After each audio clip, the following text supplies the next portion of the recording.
गीता एक गरीब लड़की है। वह बिन माँ बाप की बेटी है, इसलिए उसकी सास और उसका पति उसे ज्यादा कुछ नहीं कहता। गीता के घर में गीता की ही चलती थी। वो जो कहती थी उसकी सास और उसका पति बिना कुछ कहे मान लेता था, क्योंकि वह एक बिन माँ बाप की बेटी थी और उसने शादी से पहले बहुत दुख दर्द सहा था।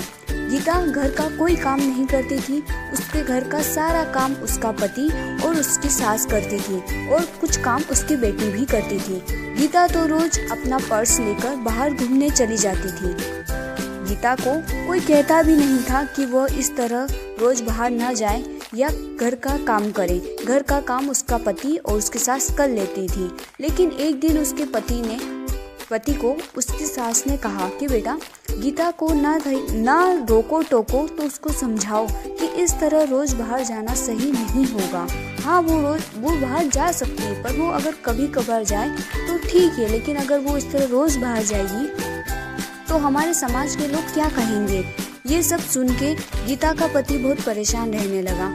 उसे समझ ही नहीं आता था कि वो करे तो क्या करे। अगर वो गीता को कुछ कहता था तो गीता नाराज हो जाती। उसे समझ ही नहीं आता कि वो करे तो क्या करे। वो गीता को कुछ ज्यादा बोल भी नहीं सकता था और वो ना ही माँ की बात टाल सकता था।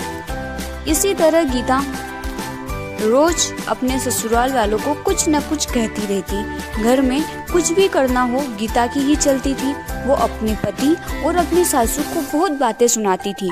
अगर उनसे कोई काम ठीक से नहीं होता तो भी वे उन्हें डांट लगाती थी। फिर भी उसका पति और उसकी सास चुपचाप उसकी सारी बातें सुनते रहते थे, ये सोचकर कि कभी न कभी गीता को एहसास होगा कि वो जो व्यवहार करती है वो सही नहीं है।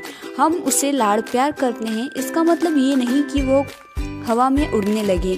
पर ये बात कभी उसके ससुर ने और उसके पति ने उसके मुंह पर नहीं कही। उन्हें सिर्फ इसी बात का विश्वास था कि कभी न कभी उसे इस चीज का एहसास होगा। एक दिन ऐसे ही गीता अपनी सहेली रश्मि से मिलने जाती है। वो दोनों काफी दिनों के बाद मिलती है। रश्मि उसको सारी बातें बताती है कि कैसे उसकी सासू उस पर अत्याचार करती है और उसका पति भी उसकी सास की मदद करता है, उसे कुछ नहीं कहता। उसकी सास उसके पति को उसके खिलाफ भड़काती भी रहती है। वो चाहे कितना भी काम कर ले, कितनी भी अच्छी तरीके से घर की सारी साफ सफाई करे, सारा काम करे, फिर भी उसकी सासू उसमें नोकझोंक निकाली देती थी और उसका पति भी उसकी माँ का साथ देता था।